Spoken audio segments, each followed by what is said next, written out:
All right, thank you, Zita. Good morning, good afternoon, good evening, distinguished participants and panelists, and welcome to our webinar. The webinar is on the African opportunity on carbon trading. This webinar is organized by the African School of Regulation together with the African Forum for Utility Regulators, AFUR. My name is Daniela Ngarambe, and I'll be your moderator for the day. We are very happy to see the interest in this webinar. And as the world accelerates towards net zero, Africa stands at a pivotal moment. With our rich renewable resources, our natural assets, and growing innovation, the continent has a unique opportunity to participate in and benefit from carbon markets.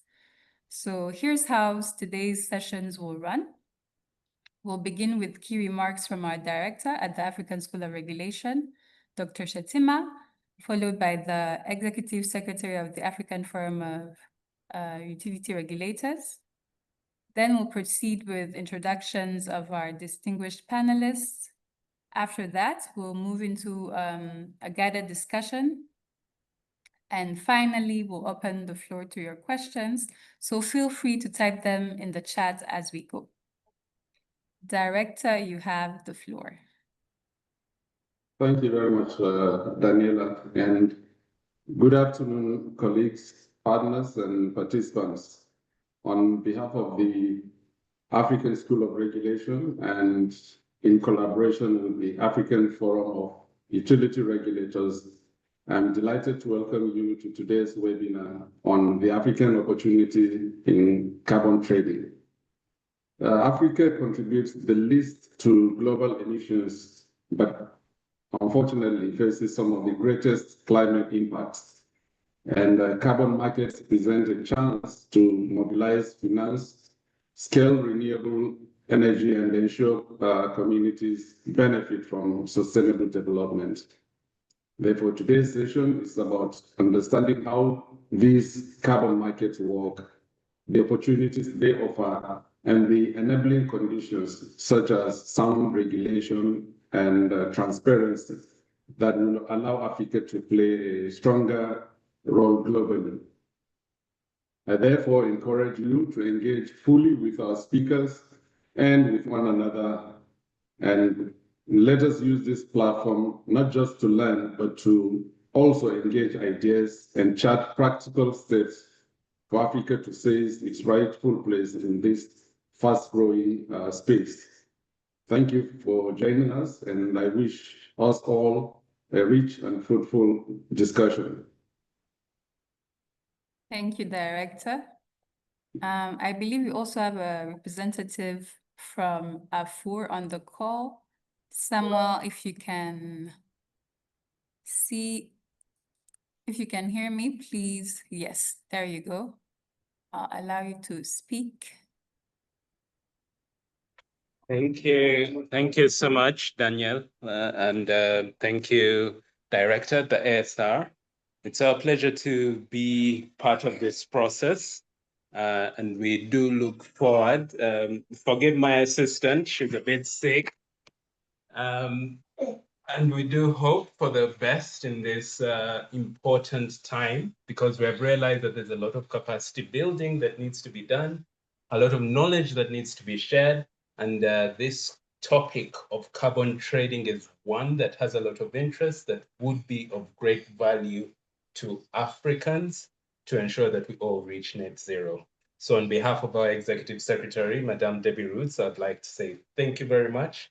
And please, like Daniela said, keep the conversation going, and let's ensure that if you have questions, ask them. Thank you very much, Daniela. Thank you, Samuel. Thank you very much.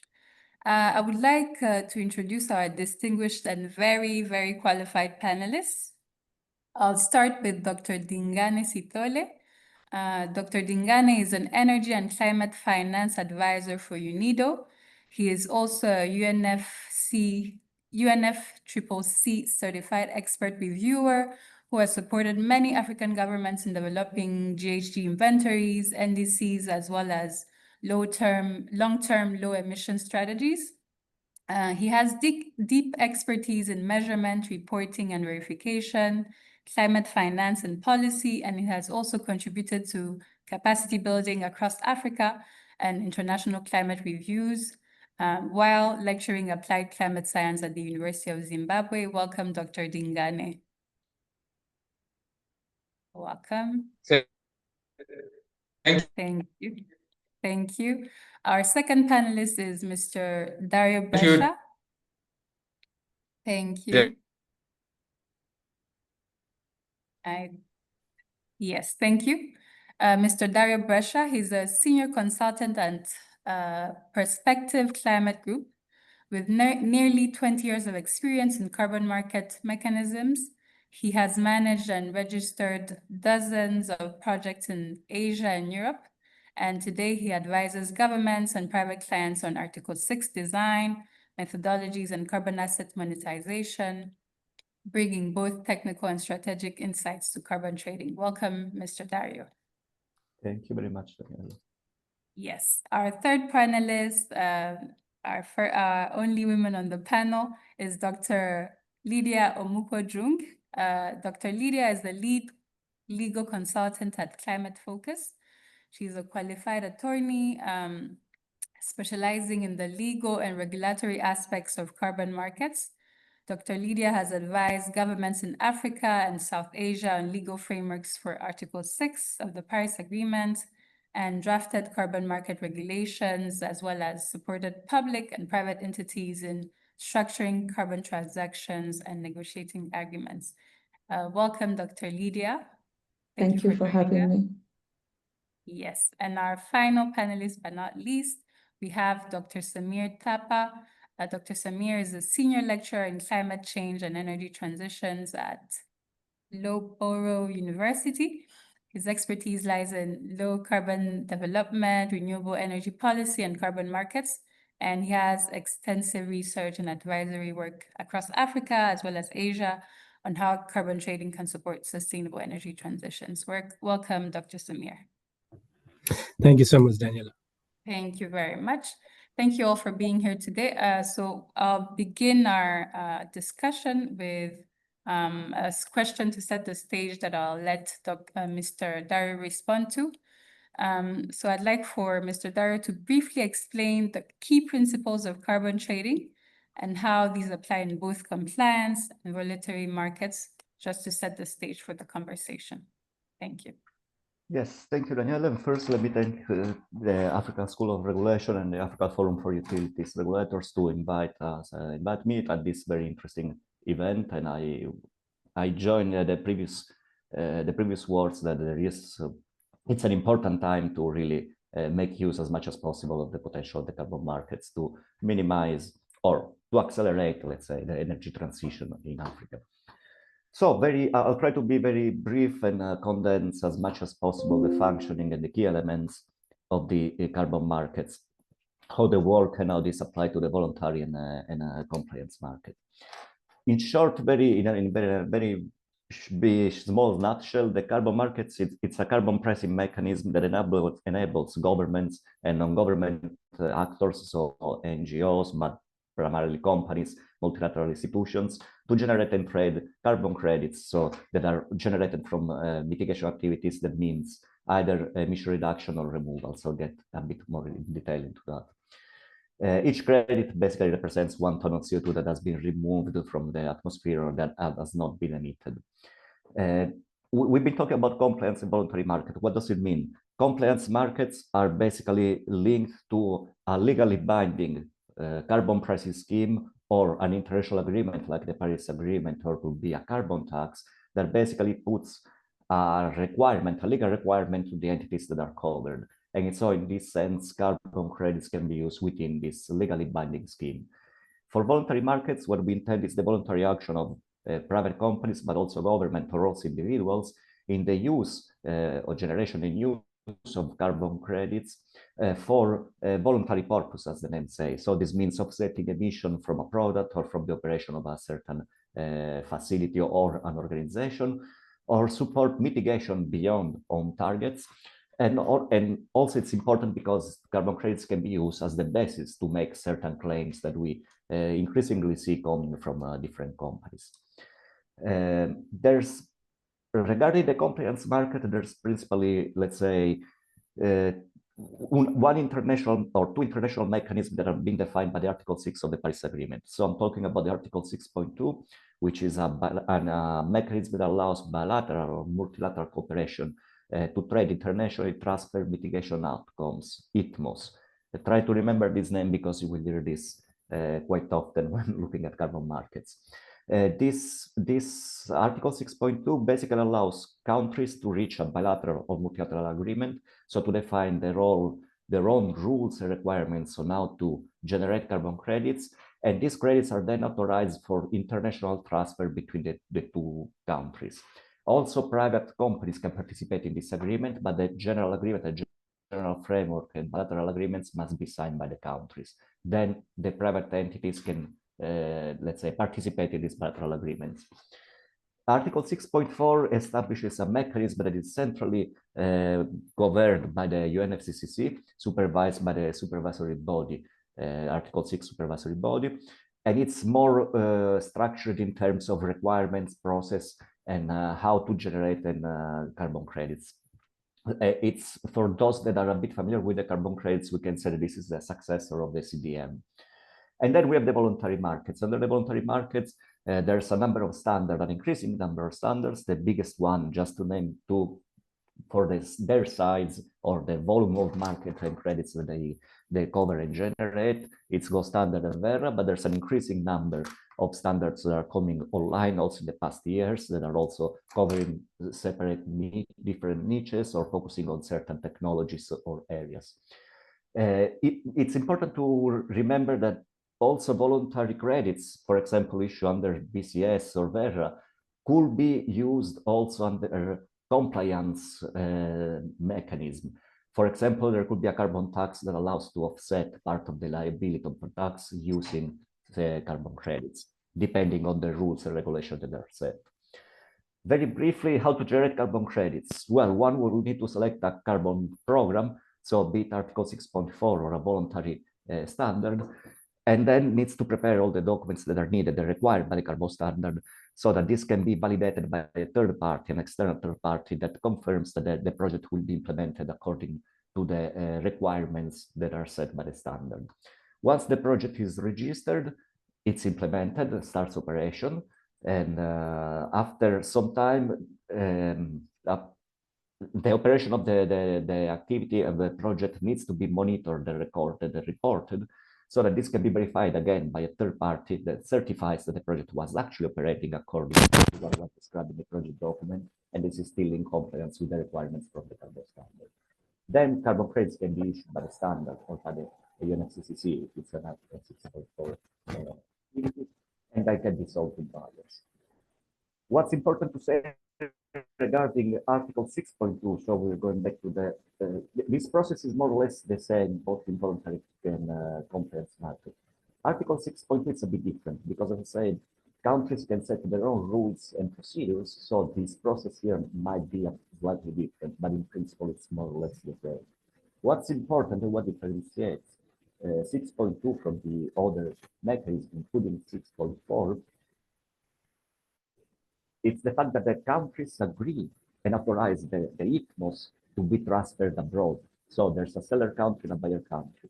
This means that if they're authorized and then they're transferred, this process leads to or triggers the so-called corresponding adjustments, which is an accounting procedure to make sure that there is no double counting by the different actors involved.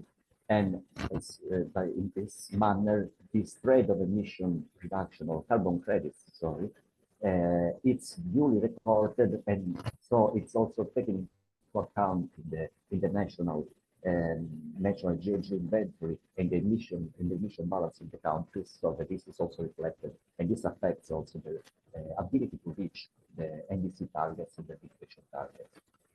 It's important to say that carbon credits are not all equal, in a sense that in theory they're just 1 ton of CO2, but they have certain features that are also strictly related to their quality.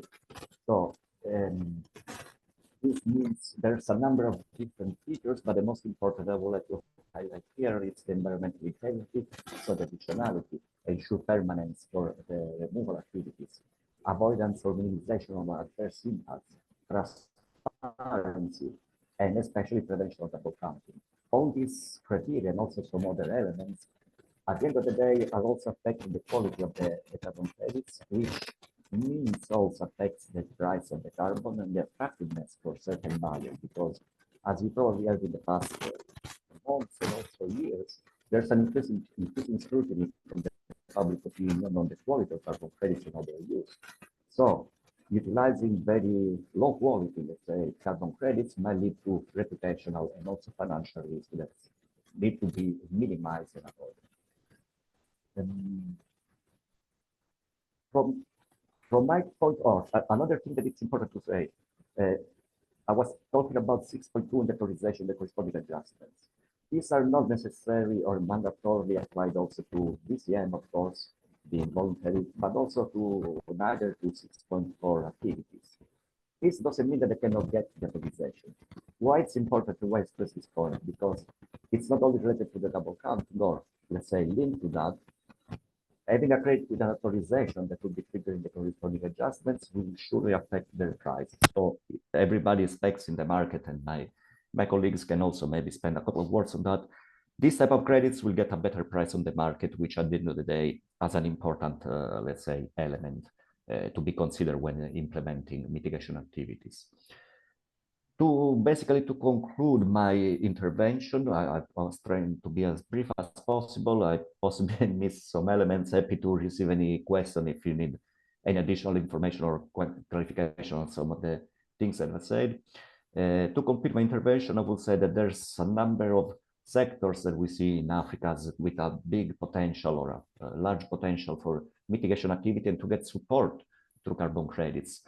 Obviously, the main idea would be to trigger and to leverage private investment, but also public, and attract carbon finance to support energy transition in Africa.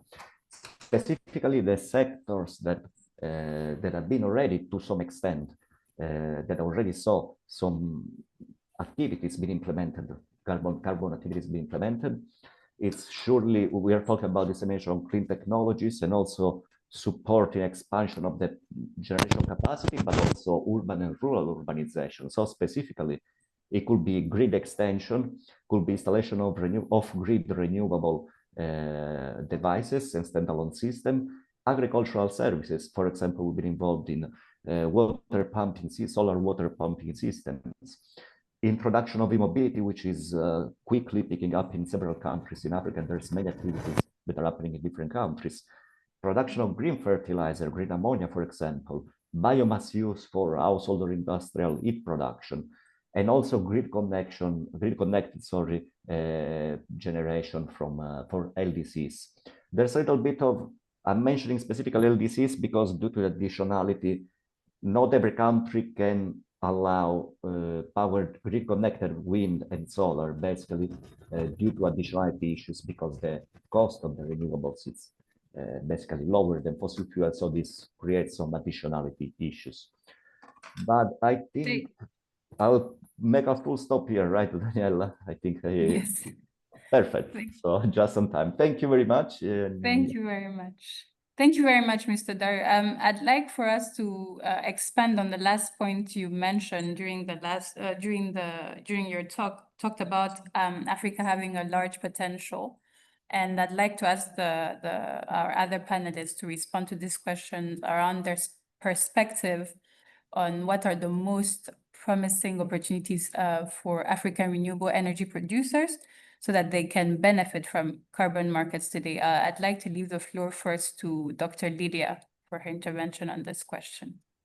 Yeah, thank you, Daniela, for having me, and to the African School of Regulation. I think I just want to pick where Dario left. It would be a nice flow to just continue the conversation in terms of opportunities for renewable energy generators. So, for a long time, renewable energy has been, one of the biggest sources of carbon credits in the market, where I think it contributed about 30% of credits that have been sold in the market between 2010 and I think 2023. But then what we are seeing in the market is that renewable energy is losing steam, especially grid-connected renewable energy, and prevalence of this type of carbon projects is becoming less and less. And why is this? And it's because of one of the things that Dario mentioned, the question of additionality. For those who are not in carbon markets, so basically additionality means that the emission reduction would not be possible without carbon finance. So this means we'd not be able to implement the project without carbon finance. And there's a lot of discussions out there that because of the prevalence of penetration of renewable energy, because of different government schemes that are available, then probably carbon finance is not required for renewable energy projects. And this means that it raises a number of additionality issues, which then goes into integrity issues. And because of this, the market, we see that renewable energy projects are not, grid-connected renewable energy projects are not prevalent. And because of this, we also see, for example, we've heard of, I don't know, just for the audience, we've heard of this Integrity Council of Voluntary Carbon Markets Initiatives, which usually gives a label to standards as well as projects. So you get what you call core carbon principles label, which is a mark of integrity. And renewable energy methodologies and carbon credits do not get this label because of this issue of additionality and integrity issues and a lot of other issues around it. So they're not CCP labeled. The other thing that we saw is the two main carbon standards, I think around in 2020, I don't remember when, they started putting certain restrictions, or there are currently certain restrictions on renewable energy projects, grid connected again, for example, for Vera, a standard, I think they have to be from LDC countries for them to be eligible to be issued with carbon credits, and also large hydro projects, even from LDC, cannot be issued with carbon credits. And then we know gold standard, for example, it only allows technologies where I think the technology has penetrated less than 5% in the grid. So if solar, I don't know, if solar has more than 5% in the grid, then that project is not eligible to be credited. So we see it's shrinking in the voluntary market because of all these issues that we are discussing, that it's not really a great opportunity because the market for grid-connected renewable energy is shrinking because of all these reasons, especially in the voluntary carbon market. So one place that I see an opportunity, and this Dario already touched on this, is on Article 6, you see. As we see grid-connected renewable energy shrinking in the voluntary carbon market, what we see is that buyer countries, countries that are signing bilateral agreements like Norway, Sweden, they are currently going for renewable energy projects, and some of them are going for, large-scale grid-connected renewable energy projects, which then allows the government to work with the private sector, where the private sector or non-state actors, let me say non-state actors implement these projects. Then they're part of this, program that could be implemented under Article 6.2. They generate carbon credits. They have to go through a process called authorization. They get the ITMOs, and this could be sold to, either companies or to governments that are engaging through articles. So I see that is just one of the opportunities, but I'm sure the other panelists will be able to touch on other opportunities they see. Thank you very much, Dr. Lydia. Dr. Dingane, perhaps your thoughts on what these opportunities are for the African renewable energy producers on the continent. Well, thank you for the question, and thank you once again for the opportunity.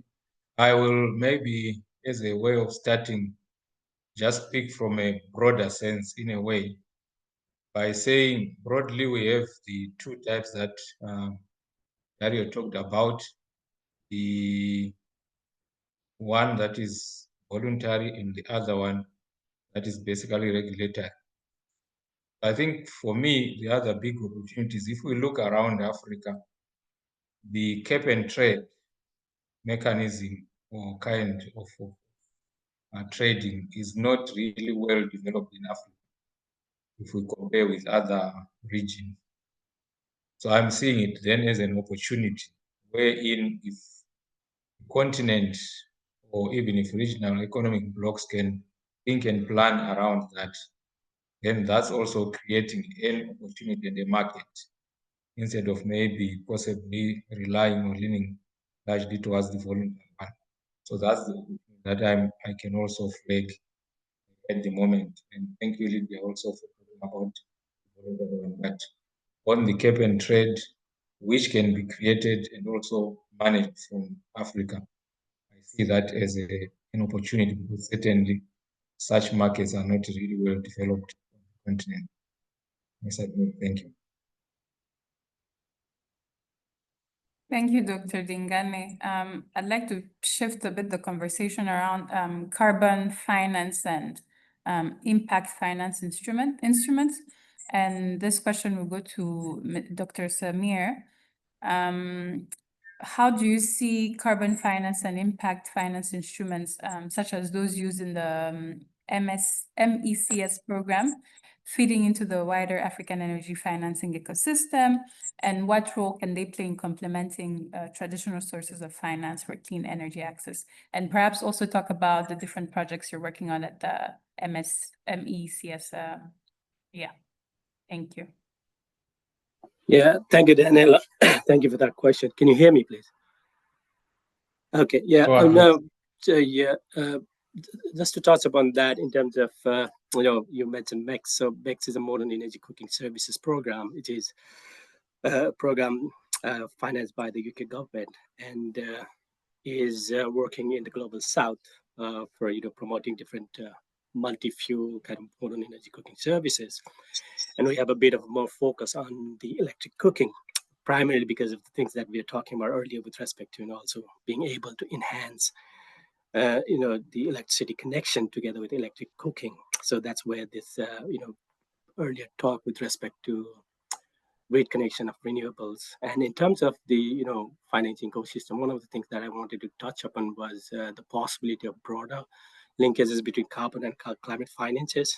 Even if there's no additionality at this point of time, probably there's possibility with respect to carbon financing, maybe for e-mobility, electric cooking being tied up with grid connections with the broader climate finance in terms of multilateral finances and not necessarily carbon finance. So those are things that we are at the moment looking at those things within larger integrity and increasing the kind of reducing the risk and increasing the integrity through through other core benefits or developing methodologies for other core benefits such as black carbon and other core benefits like gender and health benefits. So that would then lead on to additional revenues for the carbon projects, and then would reduce the risk for those projects to be able to be linked to the broader climate finance that I talked with you earlier about. So that's the way we are going at this point in time with respect to also developing different technical methodologies to kind of measure the impacts beyond the carbon, but then trying to link those impacts and impact financing with the broader climate financing. I hope that answers the questions to some degree, but I mean, I think in terms of taking more questions and discussing going forward, I'll leave it at that at this point in time. Thank you very much, Dr. Samir. I'd like to encourage the participants to please type in their questions in the chat. We received some question via email, which I'll read. Perhaps after this question around regulation and policy. We are the African School of Regulation, so it will be really interesting for us to touch around that topic. My next question, perhaps for Lydia and Dr. Dingane, is around what regulatory or policy measures you consider are essential for enabling Africa's stronger participation in both compliance and voluntary carbon markets. So perhaps Dr. Lydia first, then I see Dr. Dingane has dropped that. Hopefully when he joins us, he can answer the question. Yeah, thanks for that, Daniela. I think one of the things that ties all this is, regulatory certainty, but also just, countries being a bit clear on what is their strategy on, carbon markets and what policy direction do they want to take. And so just to give you an example, carbon projects are long-term investments. Some of them go as long as, 15, 20 years. And I don't think an investor, I don't think, but I think investors would feel a bit uncomfortable if they get into a country with a lot of regulatory uncertainty and not knowing, what's going to happen in the next few years to be able to invest in this country or not. And I think one of the bigger things that needs to happen in a lot of countries in the continent to attract, carbon finance and investments is just to provide legal clarity and certainty. We know that for a long time, voluntary carbon projects have developed and grown in environments without any regulations in a lot of countries. But we've also seen the downside of this. As much as they've grown, maybe they haven't grown as much as we expected. But also we've seen the downside of it in terms of, lack of transparency. We know we've had a lot of projects where benefits are not going where it's supposed to go. We've seen a lot of news of, projects that overstate what they actually generate, which has actually affected the market, because when a lot of these integrity issues come into the market, then the carbon market goes down, and then we don't see people investing in carbon projects. So I think the most important thing in terms of why we need regulations and what needs to be addressed is just, to ensure that there's environmental integrity in terms of projects that are being implemented in your country, governments to define certain minimum standards or requirements for carbon projects to comply within the country to make sure, there's no double counting. Sometimes you even have to set up like minimum benefit sharing requirements, that projects need to have. Another thing that is important is just to clarify, the rights and obligations of different actors in the market. You have to define, in certain cases, it's really important to define things as, carbon rights. Who has the rights to this? How do they transfer this to different entities? What is the role of, communities? What is the role of government entities engaging in carbon markets? But then also just in terms of transparency, as a government, you also want to know what type of projects are being implemented in the country, how much emission reductions are being generated from the country, who is generating this, how can I even count these emission reductions, how can I account for this because they're being implemented in the country. And then also another thing, you also just want to make sure that as projects are being implemented in the country, then there is also, there are safeguards, communities are protected, there's no violation of human rights. So these are different things that, as a government, it's important to clarify these things, but also just to provide certainty to the different market actors so that they know that when I come into, Kenya, for example, I know that I have to pay a fee of, 3,000 or 50,000 Kenya shillings for my type of project. And I know that this is what I need to pay for this number of years. I don't think that today I need to pay 50,000. I've done my, financial assessment. Then in 3 weeks' time, I learn I have to pay 1 million, So a lot of these uncertainties, but also just from also the government side, realizing that setting up regulations and highlighting some of the things that I've highlighted is important in safeguarding the market, but also in making sure that the credits that are generated in your country also get certain types of trust in the market because, you define certain minimum requirements. And I think another thing that is also important, even just from a policy perspective, is for governments to communicate and say, as a country, we are willing to engage, in Article 6, or we are willing to, for projects developed in the country to engage in the voluntary carbon market, or we are willing to do this. So to set up what is the government's strategy, what is the government's policy on engagement in carbon markets? And if you do so, then you start thinking as a government, how do I see carbon markets contributing, to my, national development goals, to sustainable development goals, to my NDC? And then once you have this strategy, then you say, because this is how I want it to contribute, this is how I want to regulate it. I only want to allow certain types of projects because the others, other mitigation activities I can finance myself. So just providing a lot of, clarity on these different issues is also just very helpful for people to know, this is the country's strategy on carbon markets. They are welcoming carbon projects for this type of sectors. For these others, they're not they're not allowing carbon projects to be developed, or they're not, issuing authorizations for this type of sectors. Yeah. Thank you very much, Dr. Lydia.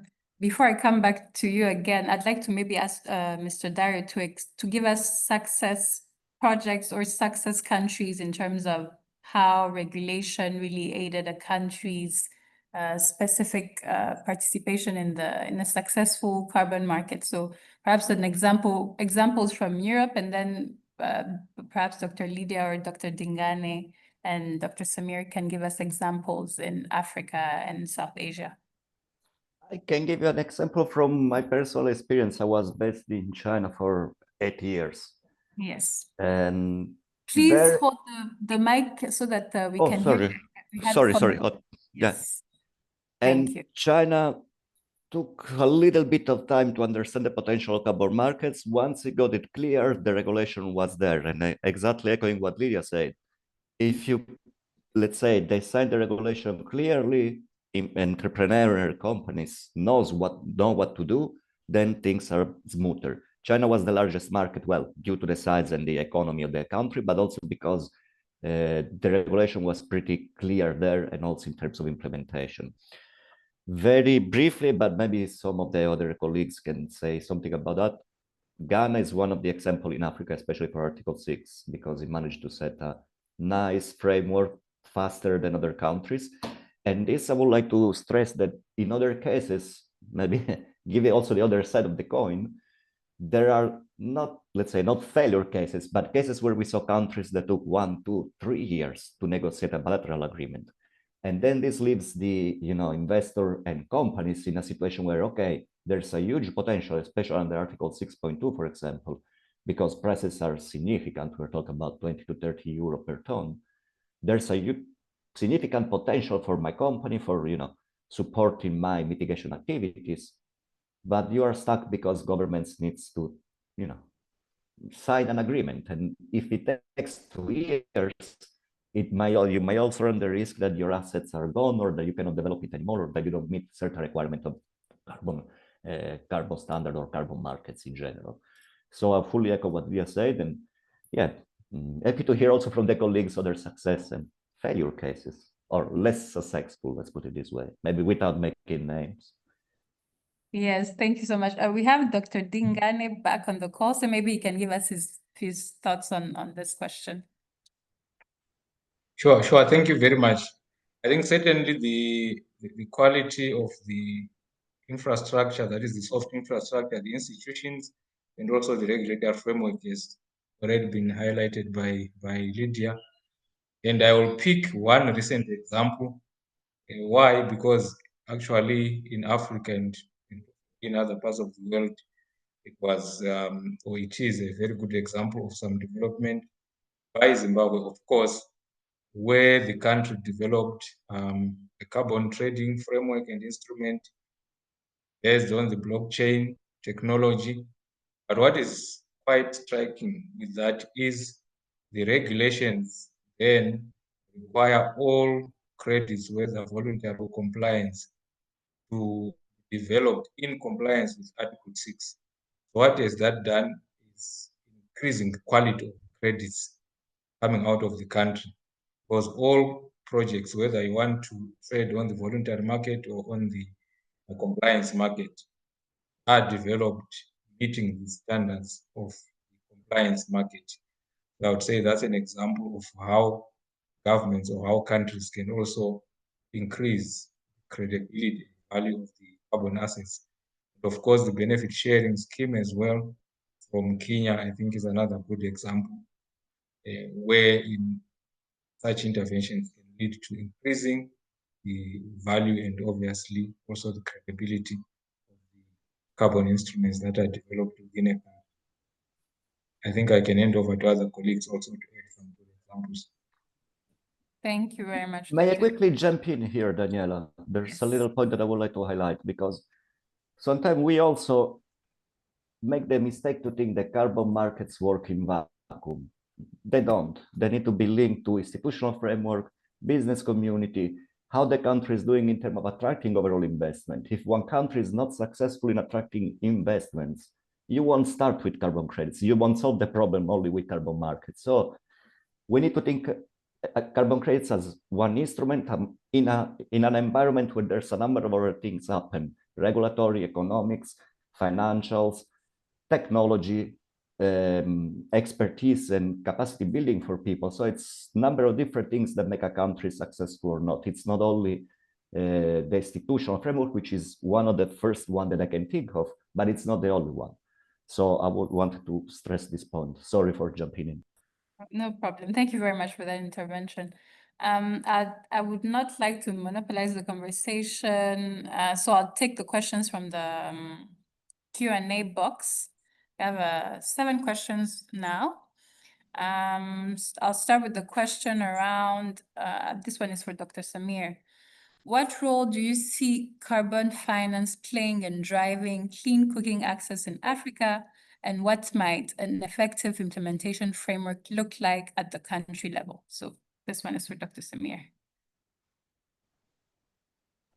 Yeah, thank you. We touched upon a little bit on that one. I guess with respect to any project, be it clean cooking or other types of carbon financing, I think one of the avenues that should start would be the NDCs, the national development commitments from the different governments, where if they indicate their willingness to use your carbon trading for in some of the sectors, you could divide it between.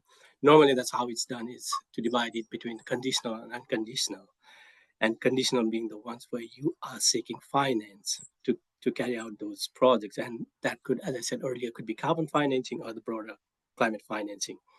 So I think, and then following up the initial commitments to developments and inclusion within the regulations, as we said earlier.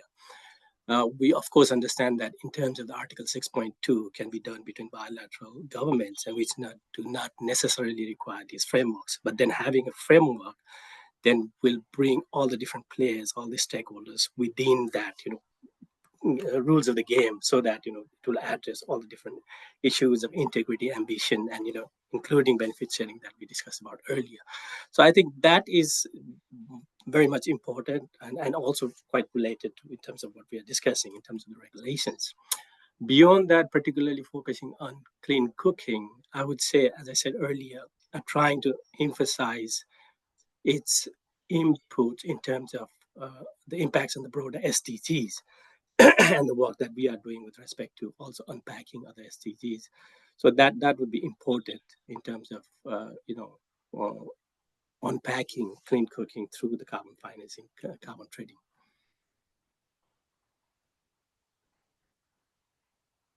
Thank you, Dr. Samir, for that answer.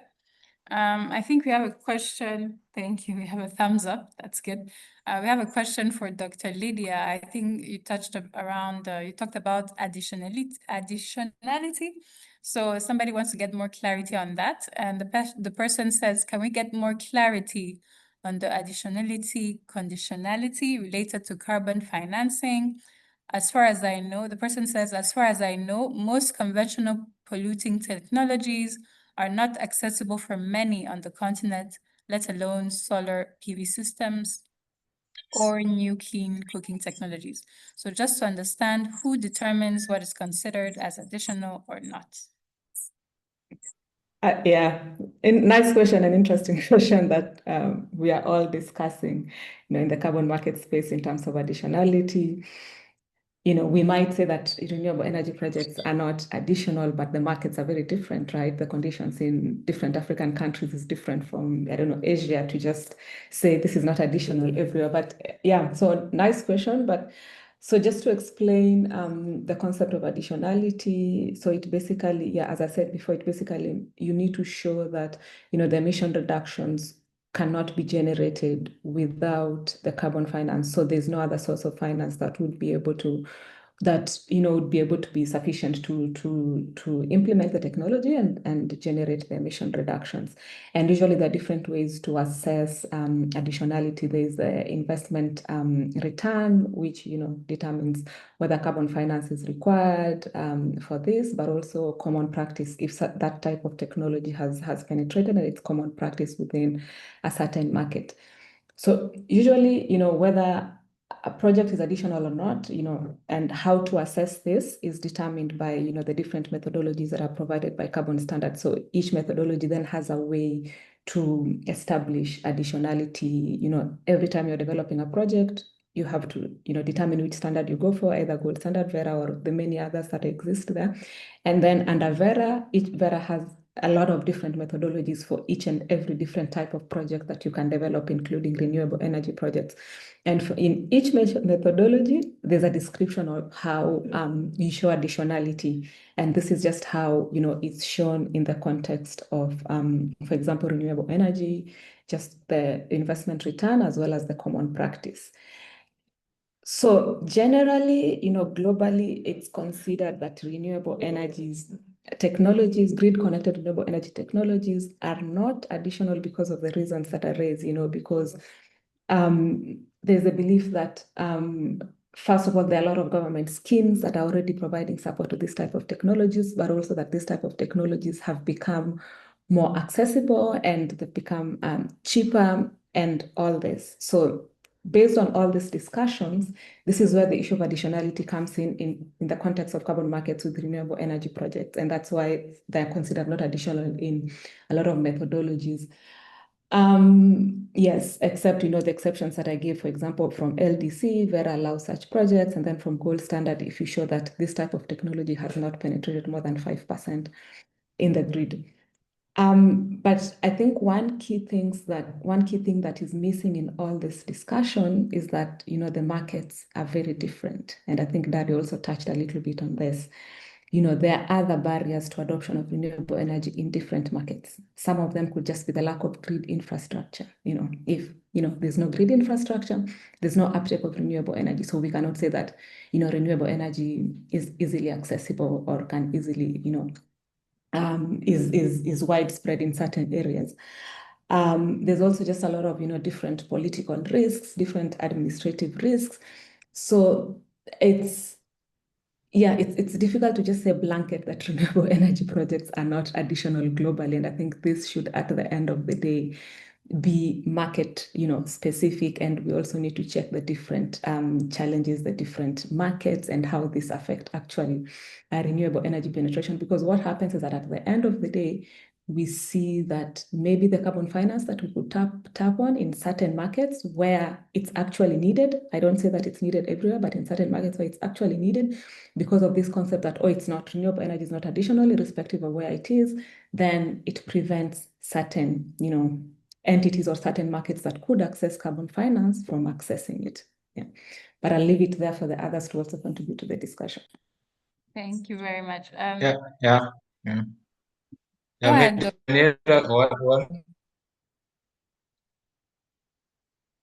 Hello. Sorry. Yeah. Please go ahead. Thank you. Thank you very much. I just wanted maybe to quickly jump in after what Dr. Lydia said, and also mention one but related critical consideration for all this, which is the climate rationale. So we are dealing with climate action, mitigation, possibly primarily, and also adaptation. So additionality, but also in the sense of the climate rationale. So someone has to demonstrate what really is this climate aspect that they are addressing. So without thinking through that, so now justifying or generating a justification for the credits may also not be easy for the project. So I just wanted to add on that other angle, which also assists in bringing out the additionality component, this climate rationale. Thank you. Thank you very much. We'll try to get all the questions answered. So I'll go ahead with the next question around what role, perhaps again, this one for Dr. Dingane, what role should national governments play versus independent verification bodies? So quickly, the distinction between these two. Thank you very much for that. I think certainly we start from the ownership of all these resources, which we understand or believe is the countries, is the nations, the sovereign states that own these resources. So certainly they must have oversight over all the processes. I think the issue of oversight, the issue of giving even the strategies For example, you may require a strategy for Article 6 trading as a country. Once the government has developed a strategy, has developed a framework, the carbon credits framework for the country, then that gives guidance, that gives direction. Certainly in countries where there are no policies, there are no strategies for carbon trading, there is or there are challenges. So I would say as a starting point, governments should provide policies, strategies, and even regulatory instruments to guide the trading of carbon credits. And then the independent or voluntary organizations, whether those who register the projects or even project developers, now these, as they play, they must then align with the relevant standards, with the relevant instruments within a country. Because certainly the renewable energy resources, whether forests, biomass, that is, whether even wind, geothermal, they belong to the state. So I think that should always guide. And with such a strategy, it also avoids the issue of even duplication of registry. I know in some countries where you find 1 or 2, 3 organizations claiming to be protecting forests in one region through distribution of efficient crops. So without now oversight and regulation, you now have double counting, triple counting of that technology. So certainly we need that oversight, guidance, regulation, even on the direction. Thank you. Thank you very much. Professor Samir, do you have any additions, contributions to this question? Is that me, Daniela? Did you? Yes. One thing that I was trying to say, I mean, within the PA principles, the Paris Agreement principles, 3 things are considered important: is finance, and we're dealing with carbon finance together with broader finance, and the other one is technology transfer. But then one of the things that is quite lacking is the capacity development. I think the countries in the South, Africa and other South Asian countries, require this broad, levels of capacity building trainings across the board, and especially that needs to start with the regulation, as was pointed out earlier, in terms of how to design these regulations, how to design these frameworks. I guess a lot of these initial countries, including Ghana, got a lot of support from other countries in international support. So I think there needs a framework over there, a customized framework in terms of what type of support is required to design these frameworks and regulations, keeping in mind, the local context, local infrastructure, what's the type of financing access, what's the type of financing structure, what's the type of, infrastructure with respect to mobility, with respect to, transmission distributions, all those things keeping in consideration could then lead to a good, financing, carbon financing framework. Then that would then lead on to, the different types of activities and projects that would actually bring in these different revenues into the country. And one other thing with respect to, double counting, triple counting, I think increasingly will be a lot of use, integrated use of digital MRVs. And we have seen that in the land sector, but then also in the clean cooking sector, in many distributed technologies, in terms of measuring the uses, so that it increases the environmental integrity. And that, environmental integrity needs to be tied with other aspects with respect to revenue sharing, incentivizing usage through revenue sharing, so that it improves the integrity. And then that leads on to other issues, with respect to ambition that are reflected in the NDCs. So these different aspects with respect to capacity building in terms of the institutions, but then also in the use of different technologies, increasing the digital MRV technologies, I think is quite important. Thank you very much. Yeah, thank you very much. So I'd like for our panelists to wear their consultant hats and answer this question on Nigeria. So I'll go maybe perhaps first with Dario, then Lydia, Dr. Dingane, and then Dr. Samir. Annie asks, what practical steps can state electricity markets in a country like Nigeria, not just the national market, take in setting up or participating in carbon markets at the state level? And how can they ensure integrity and alignment with the federal framework and Article 6 obligations? So, Mr. Dario, then Dr. Lydia, and then we'll go ahead with the others, yeah. Briefly, so that we can address the other questions as well, if you can. We can't hear Dario. I don't know if it's just me. Now? Yes. Okay, so no headset. I was saying that I'll be rather brief also because I have to be honest, I'm not a big expert of the Nigerian electricity market specifically. I was involved in other African countries, but what can be done is surely the alignment between different frameworks and targets and this is very important. Also because this is also linked to what we were discussing before, to the additionality. So you need to take into account what the country is doing in their policies and the regulation. This needs to be taken into account on by the carbon projects that are being developed because this affects additionality.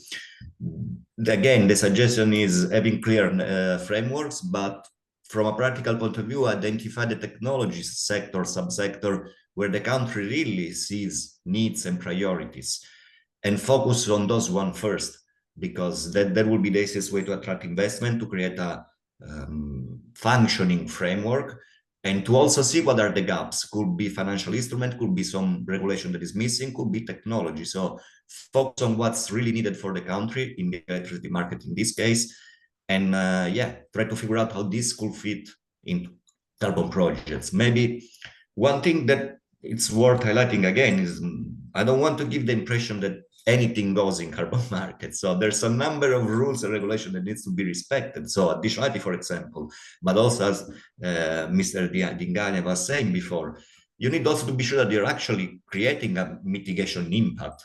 So this is not so obvious as one could think, because you need to identify what the baseline is, how your technology performs against that. So it's not that everything goes, but needs to be also the activities that can be selected and they're eligible for carbon credits needs to be really well thought and considered properly. Another suggestion that I feel I can give is, having a white list and also a list of projects that you don't want to implement, having a white list of stuff and projects and technologies that the country prioritize would helping a lot external investor that might not be too familiar with the country, might not know exactly what the country needs, and this would be a very good starting point. But I'm sure my colleagues have better or more insights on the Nigeria case. Thank you. Yeah, thank you very much. I think I want to pass Yeah, it. thank you. Yeah. Daniela, if I may come Thank in. Yes, Director, please feel free, and then we'll go ahead to Dr. Dingane. Yeah, okay, I agree with Dario. Policy harmonization is critical. So the energy regulator, the environment ministry, and the energy ministry at the state level, must be coordinated on the one hand, and then they also have to align with the federal level. In Nigeria, there is the NCCC, the National Council on Climate Change. I think they have some guidelines on this issue of carbon credit. So the state level regulators and policymakers must align with the federal level. And then the states should also have their own targets, in promoting renewable energy, mini grids, energy efficiency, and all of that. And then they can also work with consultants to, do an inventory of the greenhouse gas emission that they have in the state.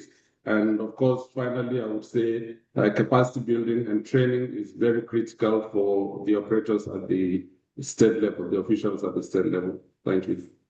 Thank you very much, Dr. Shettima. Dr. Dingane, your intervention on this question. Sure. Thank you very much. Maybe 3 quick points from my side. Certainly, our national strategies in Nigeria may be already developed or under development. National Energy Resource Plan, System Development Plan, which then speaks to how you want to generate power and from what sources. So if then through or during developing such strategies, there is consideration of renewable energy projects, how they are going to contribute to the generation mix, then that can then create opportunities for those independent power producers to identify which spaces they can then invest in, which also align to national processes. Then the other point is, I know from another project which I was part of, I think in Nigeria, the country was in the process of developing the grid emission factor, which is what is very key again. You need your grid emission factor developed nationally and following robust science, and which is very credible, because obviously when it's grid connected, you are measuring your mitigation impact versus the grid emission factor. So the technical aspects such as the grid emission factors are also key in developing quite credible instruments for grid connected electricity. Thank you very much, Dr. Ngigane. I'll try to go through all the questions as promised. So we'll just do a... The number is increasing. Yeah, yes. That's good. I'll try. So, Dr. Lydia, a question around carbon credits regulations. How do current carbon credits regulations address potential risk of greenwashing? Perhaps explain what greenwashing is a little bit for the novice, and then explain how how regulations address risks. So in very simple terms, greenwashing basically, means you are claiming that, you are contributing to, either mitigation or certain environmental benefits that you're not actually contributing to, or you are overstating what you're contributing to. So when we're talking about carbon market regulations, I think we need to think about it from two sides of it. So one is from the generation side, and this is where, what we've been talking about from host countries that are hosting carbon projects, where they clarify, things like carbon rights and all those things we talked about. So that's one side of it. And then we also look at the regulation from the demand side. So when companies buy carbon credits, what can they use it for and how can they use it? And so this is where regulations on greenwashing, let's call it greenwashing, or this is where regulations on that could address greenwashing comes from. And we see a lot of countries, especially we see a lot of jurisdictions in Europe as well as in the UK, we see that they're coming up with regulations. They're either in the process of coming up, or they're coming up with regulations to actually govern how companies can use carbon credits. So if you buy carbon credits, can you simply offset and say I'm carbon neutral, or my products are carbon neutral because you have offset using carbon credits from somewhere else? So there are a lot of regulations that are coming up. We had the EU Greenwashing Directive that is still that is being discussed, but yeah, now we don't know where it stands. That was meant to address this issue, and we have a number of guidelines that are also meant to address, what we call sustainability claims. When you buy the carbon credits, what can you claim and how can you use them? That's one side. And then the other type of regulations that then address this are the consumer laws. So in a lot of countries, consumer laws actually define what you should say when you're selling a product to a consumer. And this is how a lot of the use of carbon credits and the types of claims that can be made are also coming within the regulatory realm. And we see, for example, when KLM, for example, tells people you can fly climate neutral. And what happened is they were taken to one of these commissions that deal with consumer laws, and it comes up and say you cannot say that somebody is traveling carbon neutral just because you bought carbon credits and offset this.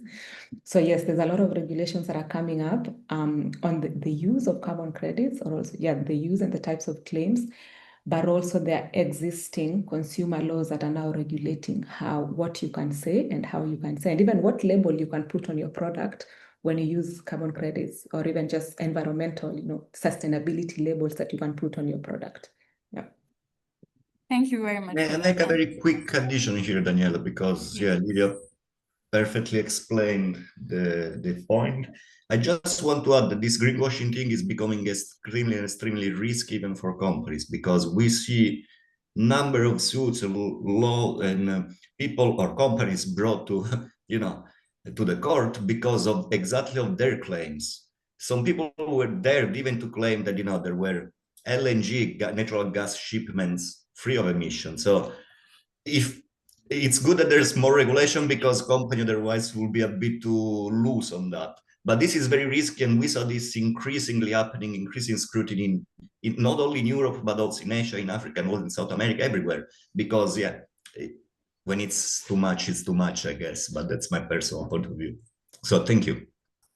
Thank you very much. The next question, Dr. Dingane, maybe perhaps 3 key regulatory steps needed to foster innovation and attract private investment for renewable energy in a small but strategically located market like Djibouti. Just 3 key regulatory steps. Thank you very much for that. I will start with the policy.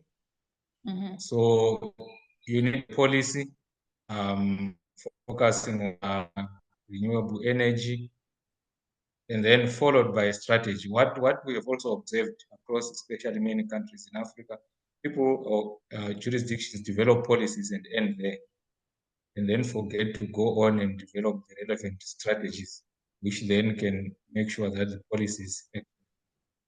And then obviously from the strategy, we then come up with the regulations, which regulations should then regulate practice, institutions as well.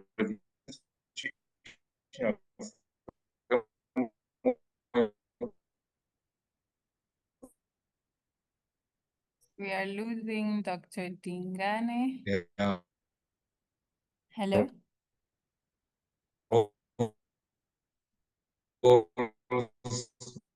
And the arrangements should also be. Sorry, you are missing. Yes. Sorry, can you hear me? Hello? Hello? Hello? Yes, we can hear you now. Sorry, can you hear me? Oh, Yes. sorry about that. No, I'd said policy first, which gives the high-level goals and then general direction and priorities for the country. And then secondly, the strategy on how the country intends to upscale the renewable energy, which resources need to be developed, in what priority, and with what contribution generation mix of the country. Then after that, there is certainly need now to enact or develop, promulgate relevant regulations, which regulations should also consider the institutions, including those that are non-state actors. It should be clear what their role is and what spaces they can occupy in that strategy, when the implementation of the strategy that feeds into policy. I would say, I think those key steps: policy, strategy, and then regulations. Then obviously you then do the capacity building, technology transfer aligned with that. But I think those 3 stages can certainly help a nation to develop very well renewable energy resources. I hope Kayad was able to get an answer for that. For Dario, we have a question around, I just lost. Okay. This is a yes or no answer. Perhaps with 30 seconds explanation. For a carbon project to be eligible for carbon credit sales, does the country need to have achieved carbon neutrality beforehand? Yes or no? And if it's yes, if it's no, why? Just a brief answer. No, it's a no. Well, first of all, because otherwise it would be impossible, because no country is there yet, and there was still a long way before we get into that. It's actually the other way around, because once you reach zero emission, there's nothing else you can reduce, right? So as a matter of fact, until that point, you will be able to carve some space for emission reduction or removal, so for mitigation activities, let's call it this way. So yeah, the short answer is no, and the explanation is that as long as there are emissions, the country still it's not there, and this means that you can actually reduce emissions or remove them depending on the project. All right, thank you very much. We're doing great in terms of timing. So this one is for Dr. Samir. If you have an answer, what are the strategies for information dissemination and behavior change communication in carbon trading? If you have an answer for that, or perhaps any other panelists. Oh, what behavior change? Well, as I said earlier, I mean, there is a lack in terms of the capacity building measures. And then I think those behavior change awareness and other measures falls within that category.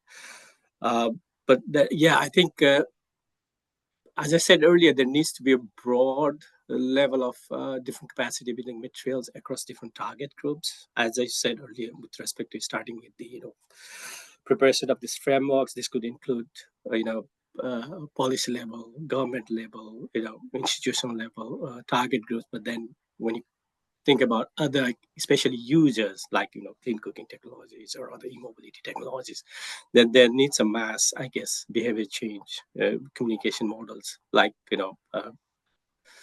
naturally thought about is in the local languages in terms of simplifying, in a lot of issues, we have understood that carbon credits are very complex and very difficult to understand even for, seasoned government players. So imagine when you talk about carbon credits and how carbon credits are generated and through these very complex mechanisms to communities and consumers. So we need very simplified, awareness tools for these, different level of consumer groups, I think. Yeah. Thank you. Amina has a question here. I think we answered it, but perhaps again in a minute we can answer it again. The question is, concretely, what could be the roles of the energy regulator in the carbon market in our countries? So what's the role of the regulator, basically? Dr. Dingane.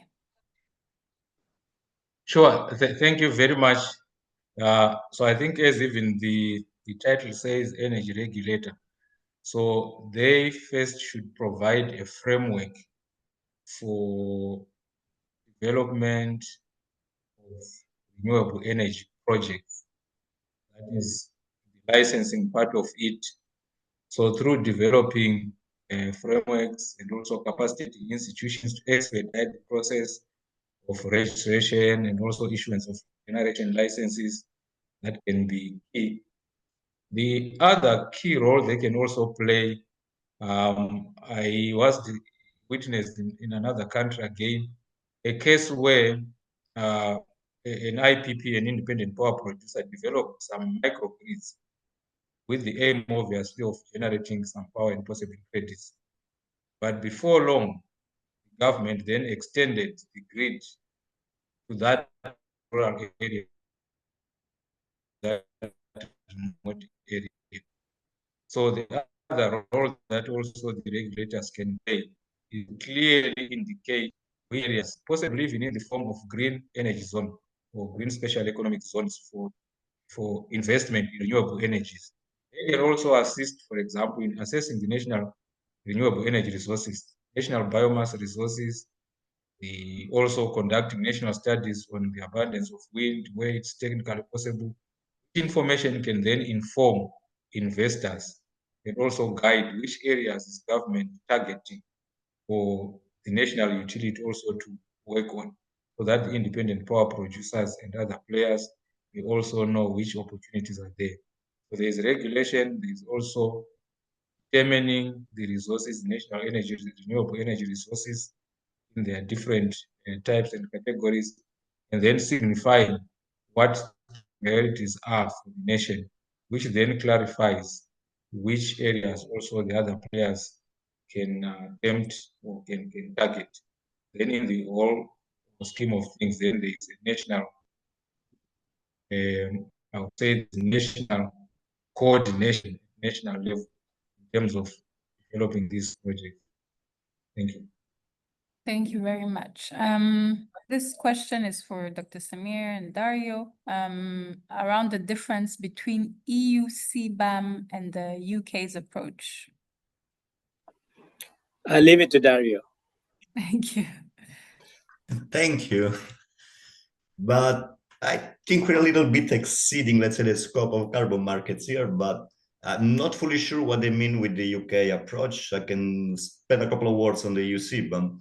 It's basically this regulation that the EU introduced to kind of compensate the fact that there are products that travel around the world and have been imported into Europe that are produced where, emissions are much higher and are not paid by the producers, while in Europe there's you know, the EU ETS that covers most of the economy, so there is this imbalance. In Europe, some companies pay up to 190, 100 euro per ton of CO2. So the idea would be to balance this somehow and put some kind of, let's call it a tax to the products that are imported. In this sense, carbon markets could play a role because being a market instrument, carbon credits could be used to offset part of this liability under the CBAM.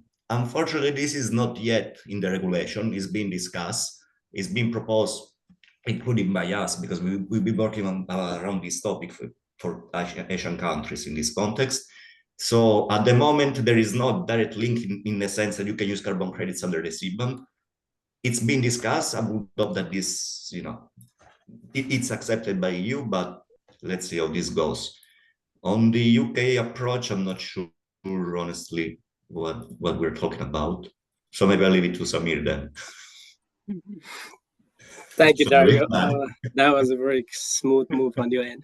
But yeah, if I may, Daniela, I'm not very sure about UK's policy, but then I think in terms of the ETS, UK has a separate ETS, which is very similar to, I think, ETS in terms of cap and trade. But then in terms of the linkages with the, you know, offsetting in the developing countries, I would say that there is this link, which I think would be good to mention, and where the regulations could play a part is in terms of the linkages between EU ETS in the developed countries and carbon offsetting in the developing countries, you know, in terms of fulfilling the market.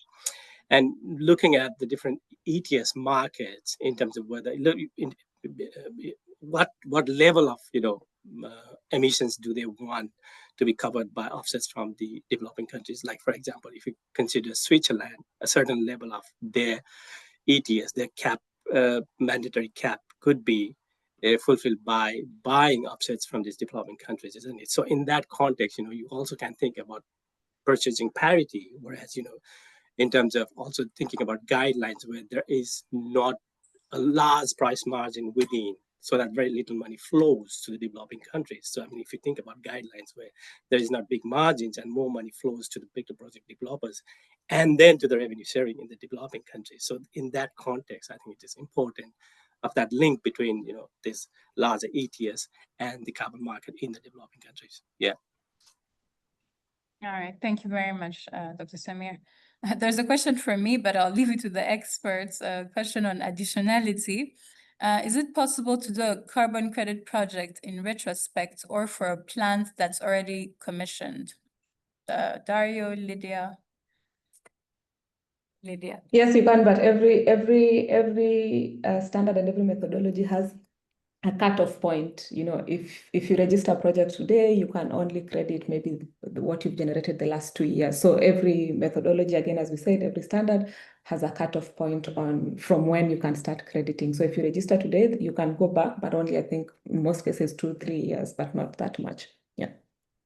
Little addition to that, Lydia's totally right, and one needs to be very careful because it's important also to show the logic in the sense that the carbon credits related to the concept of additionality. Without carbon revenues, you will not be implemented the project, right?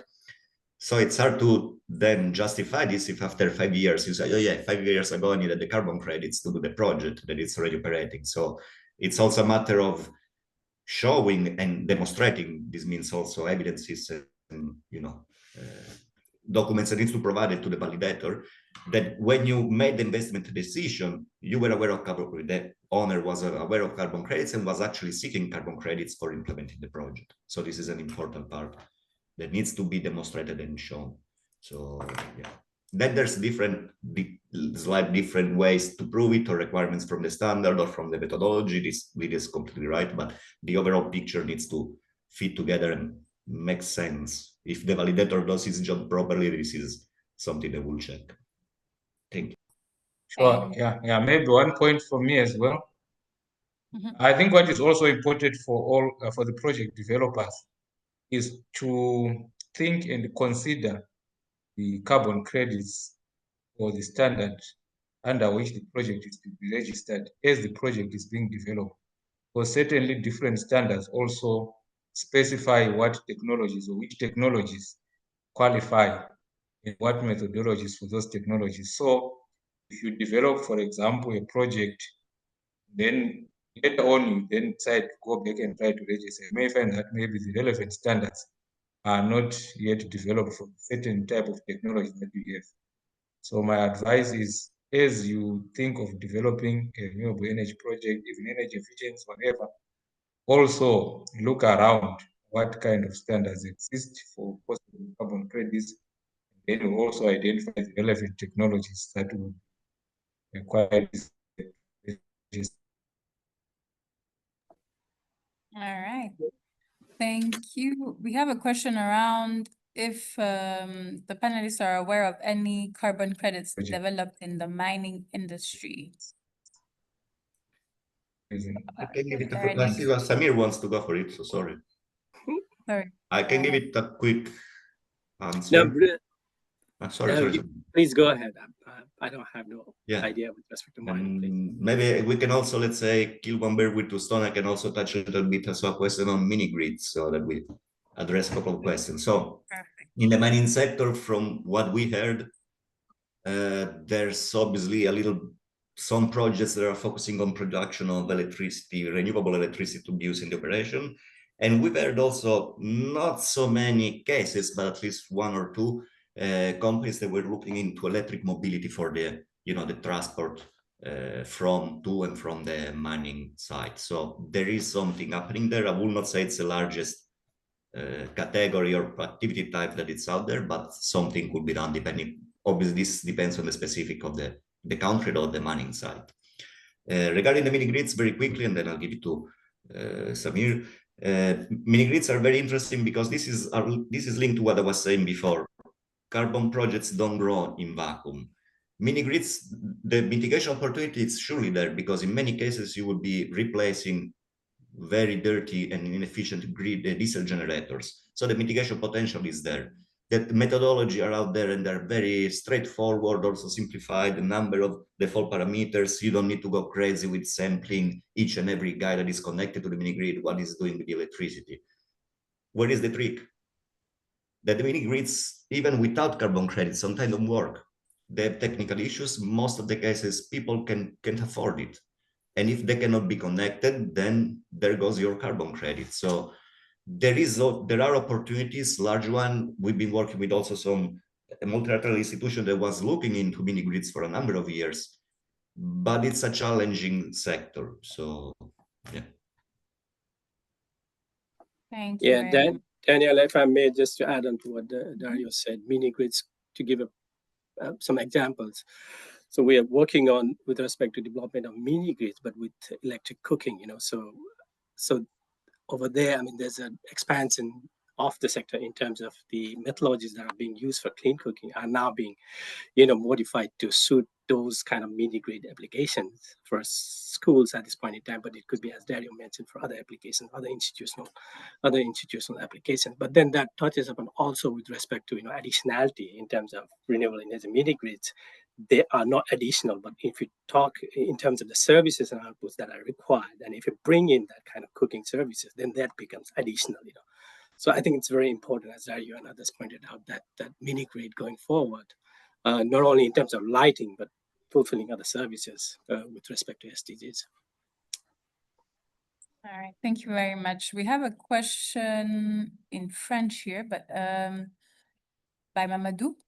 Mamadou is asking what strategies can ECOWAS countries adopt through WAP and under the coordination of the ECOWAS Regional Electricity Regulatory Authority, so that's AREC, and the ECOWAS Center for Renewable Energy and Energy Efficiency to leverage carbon credit market opportunities similar to the European ETS, and how can this be integrated into the regional renewable energy market?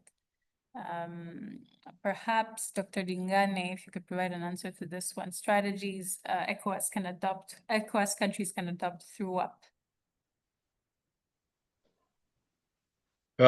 Thank you very much. I think what can quickly come into mind is maybe the point that we also discussed earlier on, to say in Africa, we can't really point to a cap and trade system like the EU ETS.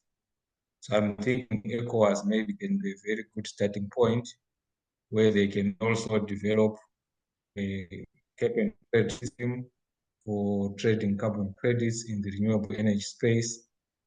And then that can also even be considered in other jurisdictions. I'm just thinking because that way at least clear to say which targets are we aiming at and what is the overall potential in terms of the mitigation. Because once we specify the caps for the different maybe jurisdictions or technologies or even utilities, then we can see the space or the potential for mitigation. Then in the process, we create some carbon trading instruments. Thank you. Thank you very much.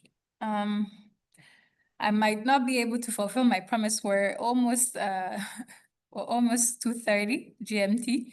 But then we have a question around, I'll take 2-3 more questions. One is around who is in charge of the data generated across Africa for carbon credits / carbon trade, and is it easily accessible? Lydia.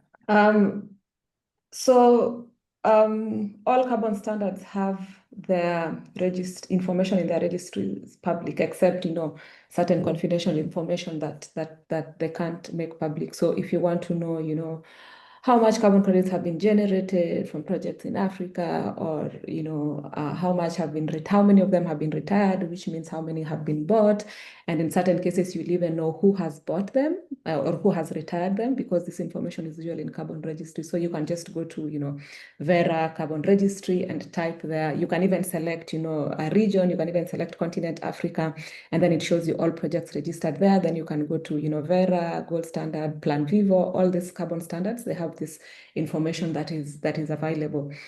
Yeah, I know it's a lot of work if you want to get all the projects that are being implemented in Africa, but that's one way of getting them. We know there are a number of organizations that collect this data and put it together. For example, in Climate Focus, we have this thing called the VCM Voluntary Carbon Market Dashboard. If you just type it, you'll find it. And this one, it collects all information on the VCM, how much has been generated in different regions, and how much has been retired, and sometimes also the pricing. So, and this is updated. Actually, we update it monthly. And every quarter there's a report that comes out. So that's also one of the places where you can get resources that already collects all this data from the different registries on how much credits have been issued from Africa. You actually just click on the region that you want, or even the specific country that you want, and then it gives you all this information. Yeah. Thank you very much. That's really helpful. Just as we go towards the end, I'd like for the panelists to take a look at the chat one last time for their final remarks. If there are things we didn't address during this webinar that they would like to share with the audience, this is the time. So maybe I'll start with Dario, and then we'll continue with the others. Yeah. No, specifically, I hope that I was sufficiently clear in explaining the basic, and that carbon credits, as many other things as to side, it's lots of interesting opportunities, but also some challenges needs to be taken into account and considered. So I might quickly answer one of the questions that I saw in the chat here, because it's relatively simple. The question is whether under Article 6.2 one country can transfer the ITMOS to another, the country where he has an agreement with, and if he can sell the country can sell the remaining credits to someone else. The answer is yes, this can be done. So you can actually have an agreement. In the case of Switzerland, for example, they don't necessarily, but also their buyers, purchase the full amount of emission reduction from one activity. So this might leave you with some surplus, let's say, or with a share of carbon credits that you could be selling to someone else. Thank you very much for answering. Thank you very much. And maybe if I can just add to that as I complete my round. I think one thing to also understand is when we're talking about agreements, there are different things that we're talking about. At the Article 6.2, we always say bilateral agreements between countries. So we'll say Switzerland and Ghana signs a bilateral agreement. This just provides a framework of cooperation. So sometimes it even says which type of projects can be implemented under this framework agreement, the authorization, who will issue authorization, how will they issue, how much will be contributed towards, adaptation and all this. So it provides a framework. This is the first agreement we're talking about. And then you get into the transaction agreement. This is the second layer.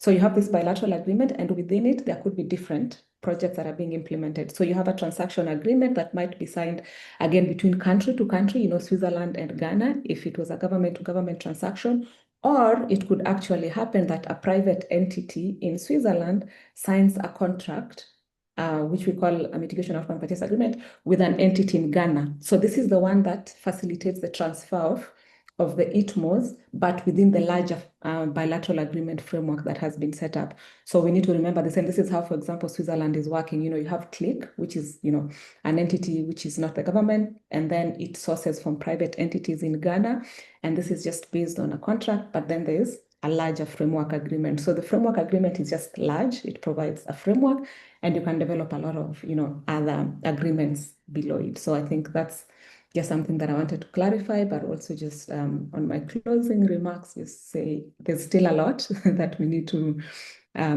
discuss about carbon projects. We can never do it in one sitting, but just to understand that, it is an opportunity, but also it is something that we don't need to look at carbon markets as going to solve all our problems or finance problems. This is just a small bit of it, and we need to look into how can we finance mitigation activities through other mechanisms as well. So let's not get lost into carbon markets as the silver bullet that will solve our climate finance problems. Thank you very much for those remarks, Dr. Lydia. Dr. Samir, then Dr. Dingane, and then I'll invite our director and Afuru. No, thank you. Just in terms of what Lydia said over there, in terms of looking at carbon finance and climate financing separately, but then I sometimes tend to oppose those kind of understanding that we could integrate carbon market with broader climate finance as well, in terms of, as I said earlier, if there's less additionality, you can bring in, climate finance together with carbon finance to fulfill the needs, the infrastructure needs that you have. But lastly, in terms of the last remarks, I would like to say increasing importance with respect to regulation. I mean, it was because of the lack of regulation and leaving everything to market that we had this last problem with respect to greenwashing and others that we discussed about, and then also in regulation that has come in with respect to, country level commitments. So in terms of the NDCs, but then one thing that I would like to highlight is we need regulation in terms of on the buyers, investor side, so that more money can flow into the developing countries in terms of benefits sharing, and also regulations within the countries in terms of more money flowing into the hands of the consumers, and which is lacking at this point in time, I think. Thank you. Thank you very much, Dr. Samir. Dr. Dingane.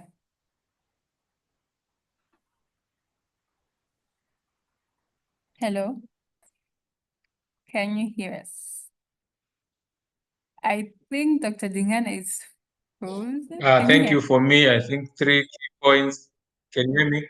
Yes. I can hear you. Can you hear me? Yes, we can. Oh, yes. For me, maybe 3 points. One, the issue of additionality is very important, additionality. And then the second one is also the climate rationale. There needs to be a climate rationale. And then thirdly, credibility. We need to make sure that these carbon credits are credible. And for us also to achieve this, we need the ministries, departments, and agencies in the responsible countries then to make sure that they are fully capacitated, and they are also institutional and regulatory frameworks support credits. Thank you. Thank you very much. And I'd like to invite Dr. Shatima and the Afro representative for closing remarks. I see we have a lot of interest in capacity building on the topic, so perhaps as they close, they can let us know what their plans are with that. Dr. Shatima. Thank you very much, Daniela. And thank you to our panelists and participants for a very engaging discussion. Despite the topic being complex, I could see a lot of interest. We've seen today that carbon markets hold real promise for Africa, mobilizing finance, scaling clean energy, mini grids, clean cooking, and creating new opportunities. But success depends on strong institutions and credible regulatory frameworks and fair benefit sharing to ensure that these opportunities serve our people and our continent. And at the African School of Regulation, we are committed to supporting regulators and policymakers with the knowledge and capacity to make this a reality. And I enjoin everyone to follow the ASR's social media channels, and you will be made aware of ongoing capacity building activities that address this issue and other complex regulatory issues affecting African regulators and policymakers.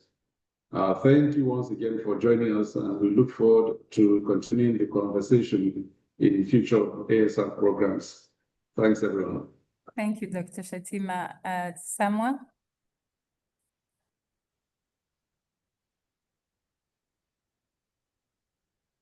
Samuel, I can see you raising your hand. Are you able to speak?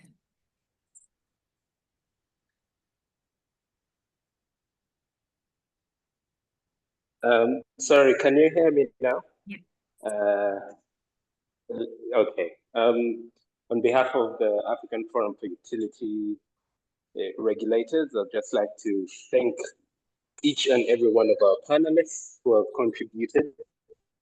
Even to myself, carbon credits, it's a relatively new field for me, and it was quite interesting. And I can see through some of the questions, I recognized many of our members at AFRO.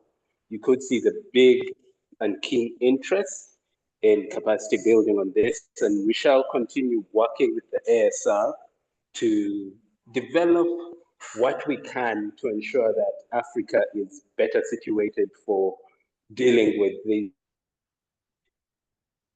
carbon credits, carbon trading, because at the end of the day, our aim is for clean energy and also for renewable energy access across the continent. Thank you to SR as well for partnering with us, and just keep it, like the director said, keep your eyes on the social media channels. There's a lot more we have in store for you together with the ASR. So thank you once again for sparing the time to join us. Thank you very much, Samuel. And I also want to sincerely thank our panelists, Dr. Samir, Dr. Lydia, Dr. Dingane, Dario, for sharing their expertise. And thank you all for joining us and contributing to this important conversation. Today's session has been recorded, and yes, you will be able to get it on our social media, but we'll also share the link with all registered participants. As Dr. Shatima said, please stay connected with the African School of Regulation and for announcements and upcoming webinars, opportunities, and conferences we have. And we leave you, we hope you leave here with new insights on how Africa can seize the carbon trading opportunity. Thank you very much, and goodbye. Bye. Bye. Thanks. Yeah. Bye. For now.